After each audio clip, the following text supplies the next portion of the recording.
성도 여러분 반갑습니다. 오늘도 우리 주님이 함께 하시는 은혜 가운데 하나님이 원하시는 모든 일들 이루어낸 복된 하루가 되신 줄로 믿습니다. 이 시간 우리가 함께 은혜를 나눌 본문 말씀 신약성경 히브리서 4장 12절과 13절입니다. 히브리서 4장 12절과 13절에 있는 말씀 봉독합니다.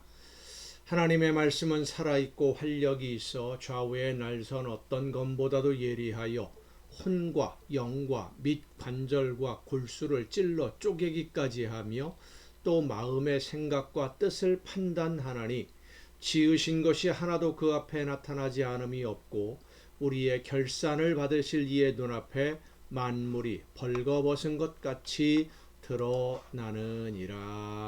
아멘. 심리학 용어 중에 필터링이라고 하는 말이 있습니다.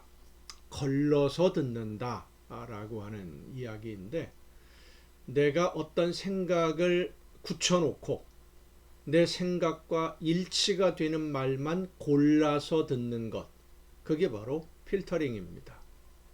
내 생각과 다른 생각을 이야기하면 못 들은 것처럼 지나가 버려요. 근데 그게 실제로 안 들립니다. 그게 이제 심리학 현상 중에 하나인데, 한 가정에서 닭을 삶아서 이제 부부가 함께 먹고 있는데, 남편은 다리와 날개 쪽을 먹고 아내 되는 분은 가슴살, 몸통에 있는 살을 먹어요. 한쪽 다리를 다 먹은 남편이 반대쪽 다리를 집으려고 하니까 아내가 말을 합니다. 여보, 내가 당신하고 50년을 넘게 살았는데 사실은 나 닭다리, 날개 쪽 정말 좋아하거든. 그런데 당신이 그걸 워낙 좋아해서 한 번도 못 먹었어. 오늘은 내가 그 다리 먹으면 안 될까? 하고 이야기를 하는 거예요. 남편이 깜짝 놀라서 하는 말이, 아니 나도 사실은 다리나 날개보다 나는 가슴살이 더 좋은데 당신이 가슴살을 좋아하는 것 같아서 일부러 다리하고 날개만 먹었지, 당신한테 양보하려고. 자, 이 부부의 이야기를 보면 상대방을 배려하고 미리 생각해서 행동한 것처럼 보이지만 사실은 내가 먼저 어떤 선입관을 가지고 있는 거예요. 한 가지 생각을 굳혀놓고 상대방의 행동을 관찰하니까 상대방의 진심은 상관없이 내가 보고 싶은 것만 보는 거죠. 저 사람은 가슴살을 좋아한다 라고 생각하게 된 계기가 무엇 때문인지는 모르겠지만 아마 이런 추측을 해볼 수 있지 않을까요? 결혼 초기에 닭을 삶았는데 아내가 남편에게 닭다리를 떼어 주었을 수 있습니다. 이거 먹어보라고, 맛있다고. 왜냐하면 내가 좋아하는 거니까.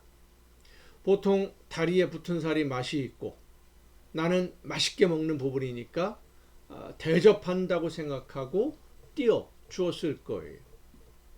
그렇게 하기를 몇 번 반복하다 보면 남편 쪽에서는 생각하기를, 이 사람은 닭다리를 별로 안 좋아하나 보다. 그러면 내가 좋아하는 가슴살은 이 사람이 좋아하니까 양보를 해야 되겠다. 참 좋은 사람들인데 서로를 배려하는, 걸러서 듣고 걸러서 필터링해서 생각하다 보니까 평생 좋아하는 가슴살 먹지 못하고 별로 즐기지 않는 닭다리만 맛있는 것처럼 먹어준 거죠. 아내도 마찬가지고요.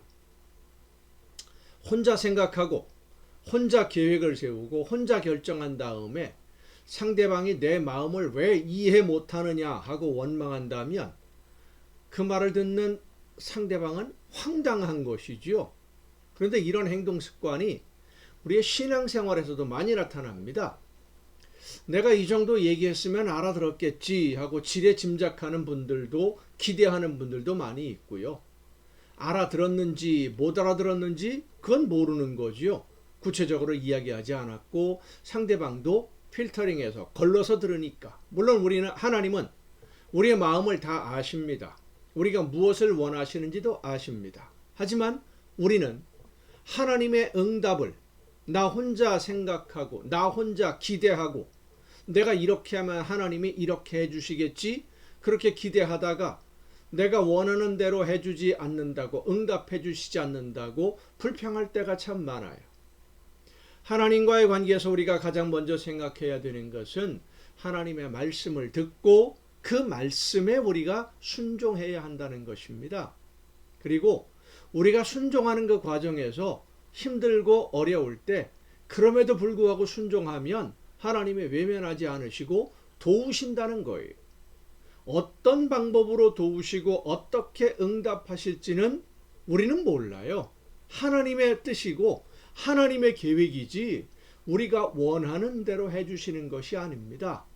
우리가 원하는 것보다 하나님이 보시기에 선한 열매를 거두도록 역사해 주심을 믿고 말씀에 순종하는 성도가 되어야만 합니다. 그래서 우리가 하나님의 신앙생활을 할 때 말씀을 듣고 믿음으로 살아갈 때 말씀을 듣는 것이 정말로 중요한 겁니다. 말씀을 듣고 실천하는 것이 우리 신앙생활의 바탕이 되는데 우리는 기도할 때 하나님께 말씀은 많이 드리지만 하나님이 나에게 말씀하시는 음성은 잘 안 들으려고 그래요. 내가 원하는 것은 말씀드리지만 하나님이 나에게 원하시는 것이 무엇인지도 들어야 되는데 듣고 순종해야 되는데 잘 안 들어요. 이 말씀을 성령께서 어떻게 우리에게 들려주시느냐에 대한 말씀이 오늘 본문입니다. 말씀의 능력이기도 하고 성령이 역사하시는 방법이죠. 어떤 방법으로 어떻게 우리에게 들려주실지 우리는 사실 모릅니다. 설교를 통해서 듣게 하실 때도 있고 일상생활 중에 문득 깨달아 알게 될 수도 있습니다. 스쳐 지나가는 일상 속에서 우리의 가슴을 울리는 하나님의 말씀을 들을 준비를 하고 있는 사람은 듣지만 준비가 안 된 사람은 못 듣습니다. 안 들리는 거죠. 다른 생각하고 있으니까. 여러분 오늘 하루를 지내면서 많은 사람들을 만났을 겁니다. 내가 아는 사람, 만나기를 원했던 사람들 말고 길을 지나가다가 스쳐 지나간 사람들의 얼굴 여러분 기억하십니까? 그분들이 어떤 옷을 입고 있는지 생각나십니까? 생각 안 나죠?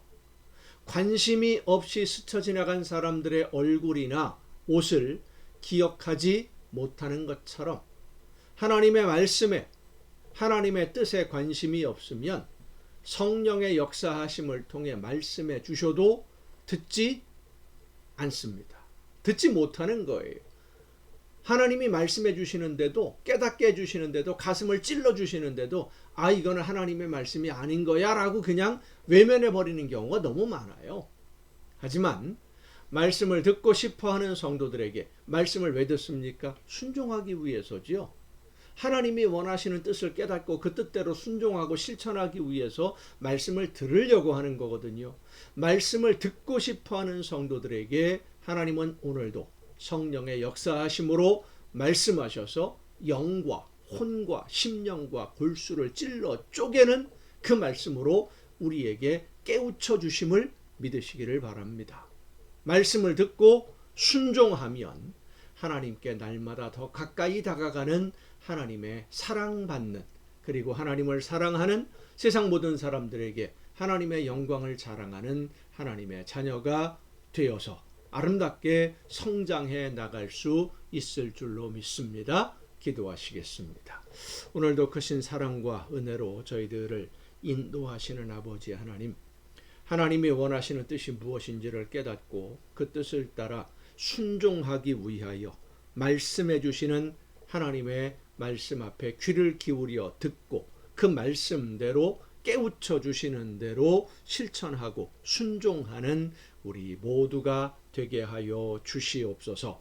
이 모든 말씀을 예수님의 이름으로 기도하옵나이다.